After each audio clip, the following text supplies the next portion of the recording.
بسم اللہ الرحمن الرحیم الصلاۃ والسلام علیک یا رسول اللہ الصلاۃ والسلام علیک یا حبیب اللہ وعلی آلک واصحابک سیدی یا رسول اللہ صلی اللہ تعالی علیہ وسلم۔ 28 شعبان المعظم بمطابق 23 اپریل 2020 بروز جمعرات۔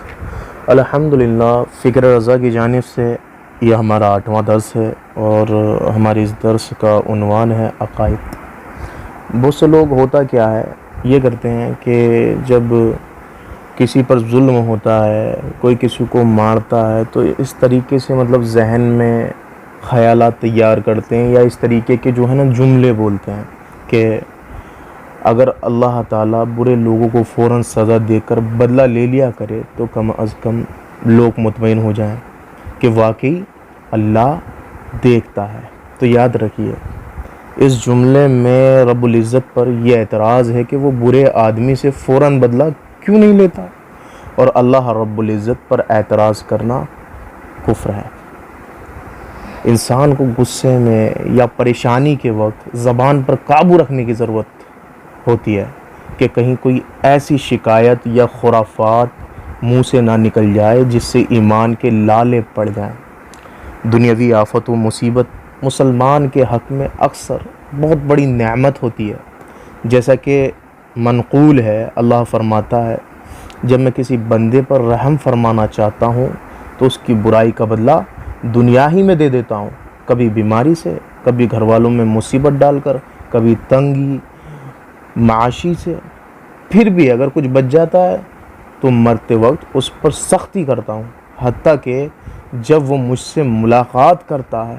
تو گناہوں سے ایسے پاک ہو جاتا ہے جیسا کہ اس دن تھا جس دن اس کی ماں نے اسے جنا تھا۔ اور مجھے اپنے عزت و جلال کی قسم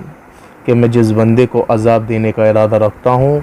اس کو اس کی ہر نیکی کا بدلہ دنیا میں ہی دے دیتا ہوں، کبھی جسم کی صحت سے،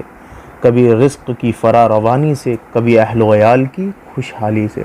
پھر بھی اگر کچھ رہ جاتا ہے تو مرتے وقت اس پر آسانی کر دی جاتی ہے، حتیٰ کہ جب وہ مجھ سے ملتا ہے تو اس کی نیکیوں میں سے کچھ بھی نہیں رہتا کہ وہ نارے جہنم سے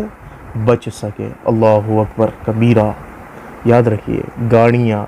عمارتیں، دولت، صحت اور طرح طرح کی نعمتوں کی اپنے اوپر کثرت کو دیکھ کر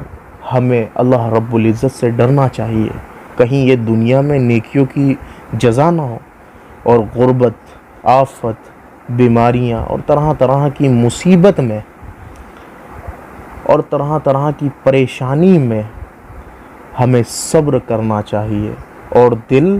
بڑا رکھنا چاہیے کہ ہو سکتا ہے یہ آخرت کی راحت کا سامان مہیا کرنے کا پشے خیمہ ہو۔ اللہ سے ہم دونوں جہان کی بھلائی طلب کرتے ہیں کہ مولا ہمارے گناہوں کو معاف فرمائے، ہمارے عقائد میں پختگی عطا فرمائے، مولا ہمیں مذہب اسلام پر موت عطا فرمائے۔ طالب دعا محمد گلفام رضا برکاتی۔